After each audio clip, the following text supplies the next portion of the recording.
The second thing that you would work on, if you want to turn around flat, declining revenues, is pipeline and metrics. And the pipeline has to come before the metrics. So let's take a peek inside the pipeline. How many of you have a formal sales pipeline? Show of hands.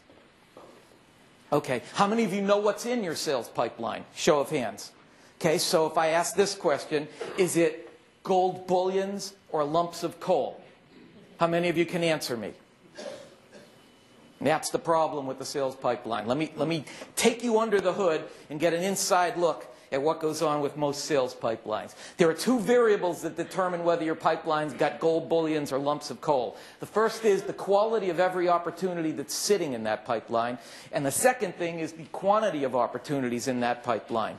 Those two variables are going to determine how accurate it is, how predictive it is, and whether it's any good. The pipeline should be the single most predictive tool that you have in your company. Nothing should predict future revenue as accurately as your sales pipeline. And if you can't look at your sales pipeline and say, yes, our sales pipeline accurately predicts future revenue, then there's something broken in your sales pipeline.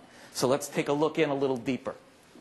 Let's go the archaic view first. Let's look at it in an Excel spreadsheet where it doesn't matter what we're selling. We just have a bunch of opportunities with the usual information, and we have three variables here. Columns E, F, and G.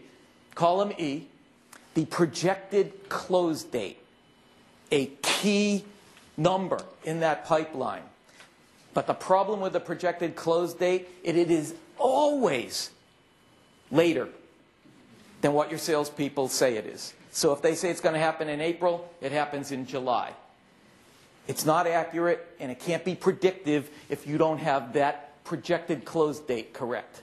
The second one, column F, budget, the amount of money your salespeople think their prospect's going to spend with you. And that number is always bigger than what it ends up being. They say it's going to be $25,000, it ends up being $15,000. The pipeline cannot be accurate and it cannot be predictive if that number isn't right. And then the third column, column G, the likelihood of closing.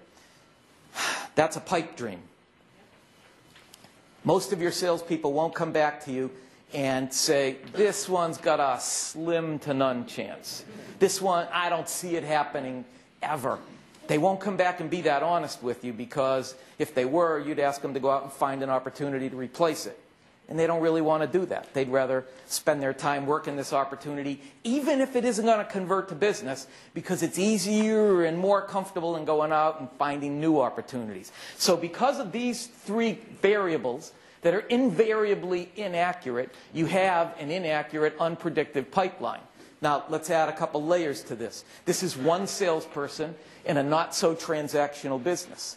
If you're managing a number of salespeople, and the sales are a little more transactional than this, your 17 line items quickly turn into 1,200 line items.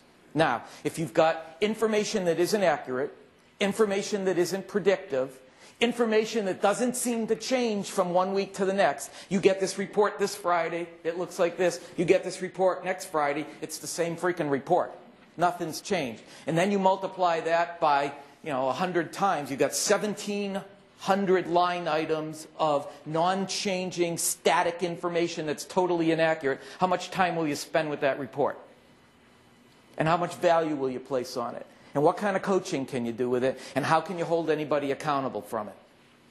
That's what's wrong with pipeline. And it doesn't matter whether you're doing it the old-fashioned way in Excel, or your Salesforce automation system spits out something that looks nice and spiffy. It's only as good as the data that's inside of it. So one of the things I introduced several years ago when I wrote Baseline Selling was the concept of a visual, staged, criteria-based pipeline. Now, visual means you can take a quick look at it and you know everything that's in there. Piece of cake. Staged, in this case, there's 4 steps. We just use the baseball diamond to hold each of the 4 steps. We lay the suspects out. This is the evolution of an opportunity as it goes from suspect to prospect to qualified to closable. Lay the suspects out, between home and first, the prospects out between first and second, the qualified opportunities between second and third, and the closable opportunities between third and home. And the third part of this was criteria-based. There are specific criteria that an opportunity must meet to get placed into one of those stages. So to get into the suspect stage, our salespeople must at least have a first meeting booked with an opportunity. To get to the prospect stage, we have to know that at least in the opportunity they need it, and there are compelling reasons to buy it and some compelling reasons to buy it from us, and we've effectively differentiated ourselves from the competition. To get from prospect to qualified, they have to be qualified to do business with us in every way possible, and we need to be qualified to do business with them in every way possible. And for closable, they have to have indicated they're doing business with us, and now all we're waiting for is a signed agreement, a contract, a purchase order, a letter of intent, a check or a credit card, or whatever it sounds like in your business to make it really, really, truly, for real closed.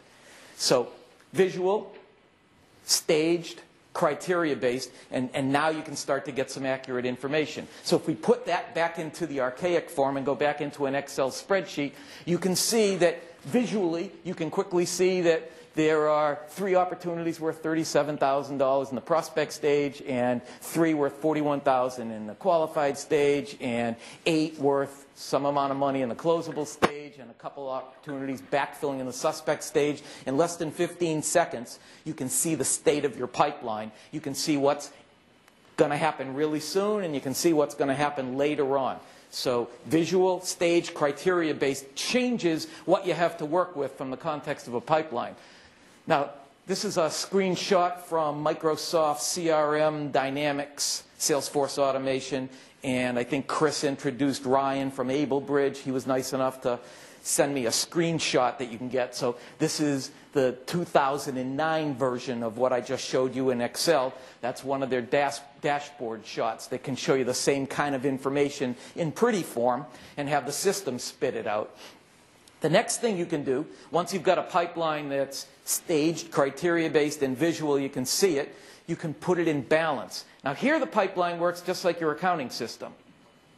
It's not enough to have an accounting system and to use an accounting system. It needs to be in balance. You need to reconcile your accounts so that you know that everything is okay going forward. So if we want to put our pipeline in balance, if you look at that first screenshot I showed you up at the top left part of the screen, there was some stuff at the top and some stuff at the bottom that I've blown up for you here. Using just 3 key performance indicators. Somebody was asking about metrics earlier.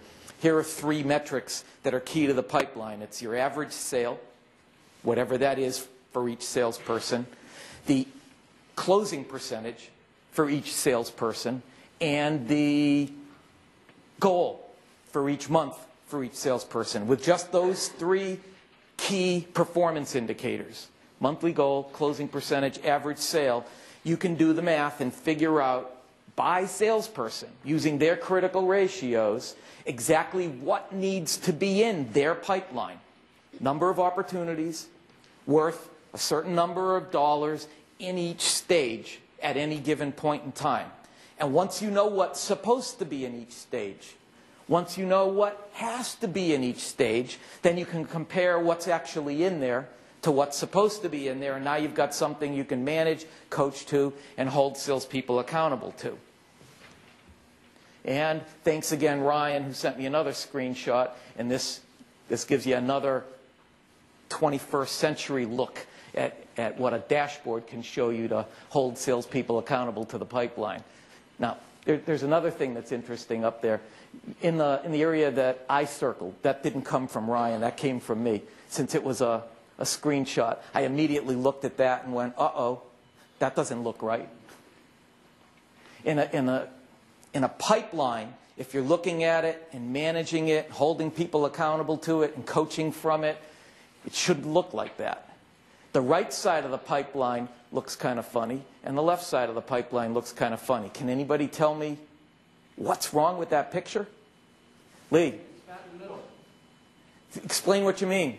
Well, you want more suspects coming at the top, and you gradually want to slim it down. What this tells me is that there's lots of opportunities stuck in the middle, not moving. Exactly. It's stuck in the middle. There's a fewer number of early pipeline entries, you know, what you have at the end is probably right, and what you have at the stage before that is probably right, but the whole pipeline ought to look like this. Lots of suspects, maybe half as many prospects, maybe half again as many qualified opportunities, maybe half again as many closable opportunities, and then a certain percentage of that is closed. Now, it's going to vary by salesperson because they all have different skills and capabilities and competencies, but it shouldn't ever look like that. So if this is a real screenshot, uh-oh. And then the last thing you can do, once you've got a pipeline and you've got it staged and visual and criteria-based and balanced, then finally you can hold salespeople accountable for movement. Remember that spreadsheet I showed you, which is going to look static. It's going to look like the same report week after week after week. Once it's been staged and it's visual, you can easily see whether their opportunities are moving from one stage to the next with each passing week. And in a lot of the sales automation software that's out there, you can track movement. That screenshot shows steps completed in the process, so you can actually track movement that's taking place. So one of the first things that you do after you evaluate the sales force is you get to work on infrastructure.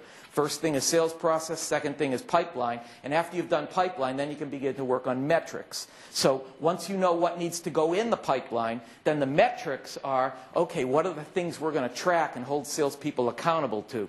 Because we've got 4 stages of the pipeline, and here's the magic in that pipeline. If, let's say, that one salesperson needs 3 closables, 6 qualified, 12 prospects, and 18 suspects in the pipeline at any time. If you do nothing else other than hold each salesperson accountable for those 18 suspects that need to enter the pipeline every month, the rest will take care of itself. The law of averages says, historically, this salesperson, if there's 18 opportunities that enter the suspect stage of the pipeline every month, historically, they'll get the 3 that they need. And you say, well, what about the economy and how conversion rates have changed? Use the current conversion rates. If it used to be 1 out of 3 and now it's 1 out of 12, use the 1 out of 12 to build the metric. Okay? And if you do nothing other than track just what enters the pipeline every month, you'll never miss a number again. But you've got to hold the salespeople accountable for making sure that that number is hit every month. The number of new opportunities at the dollar value that they need to be entering the pipeline every single month. You'll never miss another number.